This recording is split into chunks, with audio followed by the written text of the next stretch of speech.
Hello everyone, how are you all? Today we are going to start the next part of our unit 2, the forms of business organization of class 11th BST. Till now we have done sole proprietorship and partnership, and today we are going to do joint Hindu family business or Hindu undivided family business. Joint Hindu family business is also known as Hindu undivided family business. So see what happened. Actually देखिए पहले क्या होता था कि पहले most of the families are engaged in the agriculture. लगभग सारी families agriculture में एंगेज्ड होती थी and they are having the land जो कि आपकी क्या होती रहती थी, सालों साल ट्रांसफ़र होती रहती थी.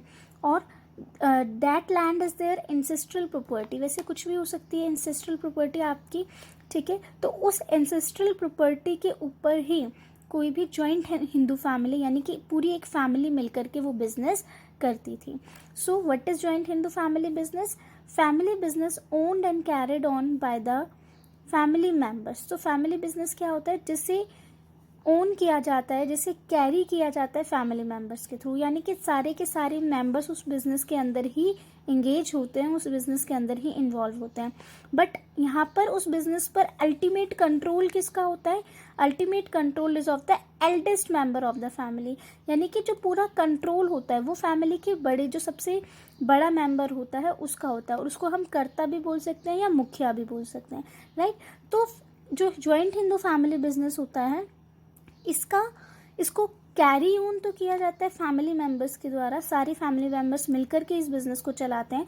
बट इस पर पूरा का पूरा कंट्रोल किसका होता है? जो आपकी फैमिली का सबसे बड़ा मेंबर होता है, जो एल्डेस्ट मेंबर होता है, जिसे हम कर्ता बोलते हैं, राइट.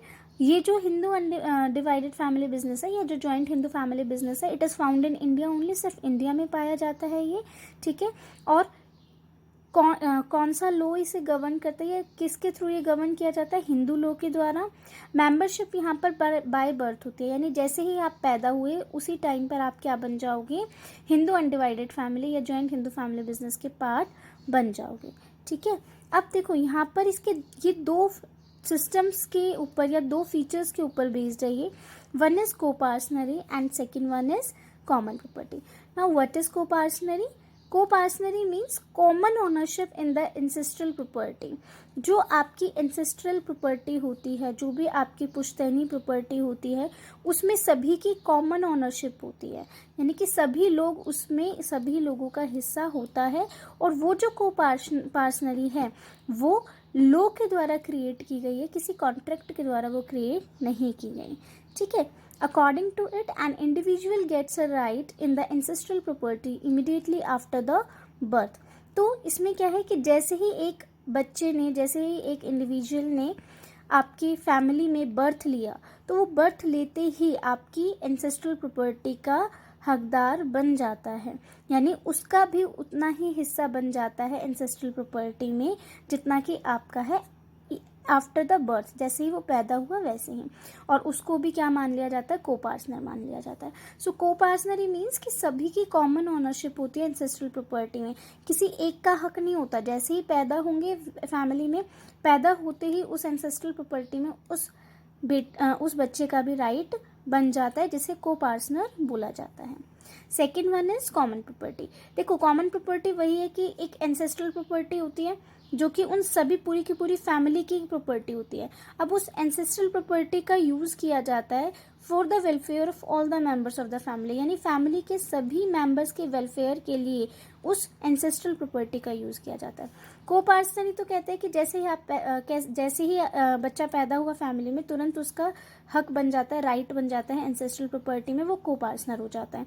कॉमन प्रॉपर्टी ने क्या कहा? कॉमन प्रॉपर्टी ने कहा कि एक एंसेस्ट्रल प्रॉपर्टी होती है, यानी एक लैंड, सपोज एक लैंड हुई जिसका यूज़ किया जाएगा फैमिली के सभी मेंबर्स के लिए, फैमिली के सभी मेंबर्स के वेलफेयर के लिए.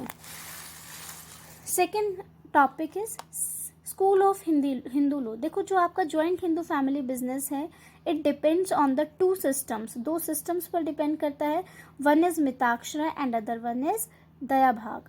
First is Mitakshara. Mitakshara prevails all over the India except West Bengal. तो मिताक्षरा जो है वो आपके all over the India prevail करता है, सिर्फ वेस्ट बंगाल में मिताक्षरा सिस्टम प्रिवेल नहीं होता, क्योंकि वेस्ट बंगाल में दया भाग सिस्टम प्रिवेल होता है, ठीक है। The moment a son is born, he gets all the equal rights along with his father in the ancestral property. Means जिस मोमेंट पर एक सन, एक बेटा पैदा हुआ है, उसी मोमेंट पर उसको सारे इक्वल राइट्स मिल जाते हैं जो कि उसके फादर को मिले हुए हैं एंसेस्ट्रल प्रॉपर्टी में। यानी एक बच्चा जैसे ही पैदा हुआ तो एंसेस्ट्रल प्रॉपर्टी पर उसको भी उतना ही हक मिल जाता है जितना उसके फादर का होता है। When he becomes adult, he can ask for division of family property. जैसे ही वो बड़ा होता है तो वो फैमिली प्रॉपर्टी के डिवीज़न के लिए पूछ सकता है कि भाई फैमिली प्रॉपर्टी का डिवीज़न कर दो। तो Mitakshara system all over India लगता है, सिर्फ वेस्ट बंगाल पे नहीं लगता। जैसे ही वो बच्चा पैदा होगा उसको उसका एंसेस्ट्रल प्रॉपर्टी में इक्वल राइट्स मिल जाएंगे, और जैसे ही वो बड़ा होगा तो वो डिवीज़न के लिए पूछ सकता है प्रॉपर्टी की। क्लियर है this point? Next point is Dayabhaga. दया भाग सिस्टम देखिए, जब मिताक्षरा ओनली वेस्ट बंगाल में प्रिवेल नहीं होता, सो मिताक्षरा प्रिवेल्स इन दया भाग prevails in West Bengal only, ठीक है। अब देखो यहाँ पर क्या है कि ऐसा नहीं है कि बेटा पैदा होते ही वो आपकी प्रॉपर्टी में उसका हिस्सा बन जाएगा, इसमें ऐसा नहीं होता। वो तभी उस प्रॉपर्टी में उसका हिस्सा बनेगा तब उसके फादर की डेथ हो जाएगी। मिताक्षरा में तो उसके पैदा होते ही, उसके बर्थ होते ही उसका हिस्सा बन जाएगा फादर की प्रॉपर्टी में, लेकिन दया भाग ये कहते हैं कि नहीं, जब उसके फादर की डेथ हो जाएगी सिर्फ तभी उसका प्रॉपर्टी में हिस्सा बन सकता है।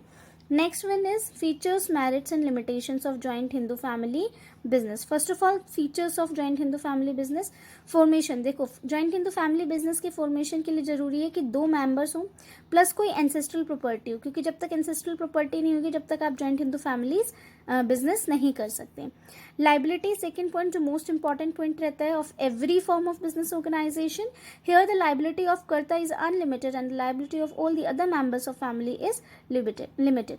सो यहाँ पर क्या होता है कि जो कर्ता होता है, जो आपका मुखिया होता है, एल्डेस्ट मेंबर जो होता है फैमिली का, उसकी लाइबिलिटी तो अनलिमिटेड होती है। मीन्स अगर कुछ भी नुकसान होता है फैमिली का तो हम उसकी पर्सनल एसेट्स का यूज़ कर सकते हैं, बट जो फैमिली के अदर मेंबर्स होते हैं उनकी लाइबिलिटी कैसी होती है?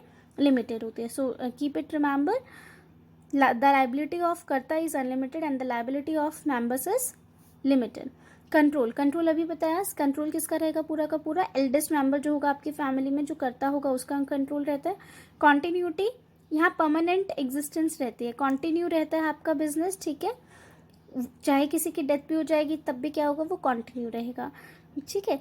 देन माइनर मेंबर, जैसे अभी मैंने बताया को पार्टनर का, कि जैसे ही उस बच्चे का जन्म होगा, बर्थ होगा, वो तभी की तभी उस प्रॉपर्टी का हिस्सा मतलब तभी की तभी उस प्रॉपर्टी में वो भी हकदार बन जाता है, उसका भी राइट उसको मिल जाता है।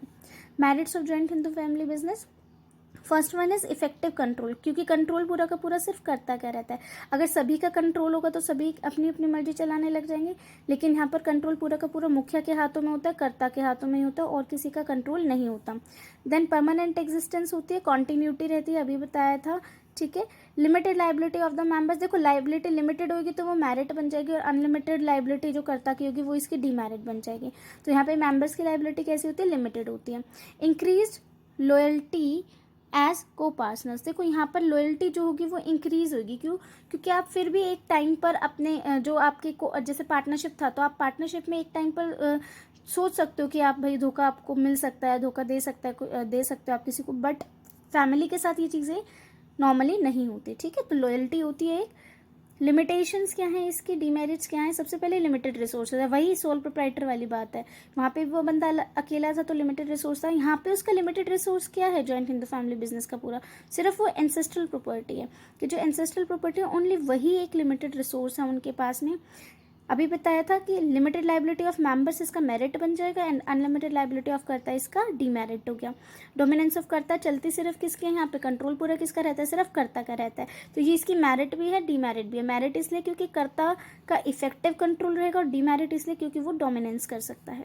अनलिमिटेड मैनेजरियल स्किल्स, ये हमने सोल प्रोप्राइटर में भी पढ़ा था, क्योंकि सिर्फ वही है, सिर्फ कर्ता के ऊपर ही है पूरा कंट्रोल, तो कर्ता की इतनी स्किल्स तो नहीं हो सकती कि वो पूरा का पूरा जो बिजनेस है वो अकेला हैंडल कर सके, तो यहाँ पे लिमिटेड मैनेजरियल स्किल्स होता है।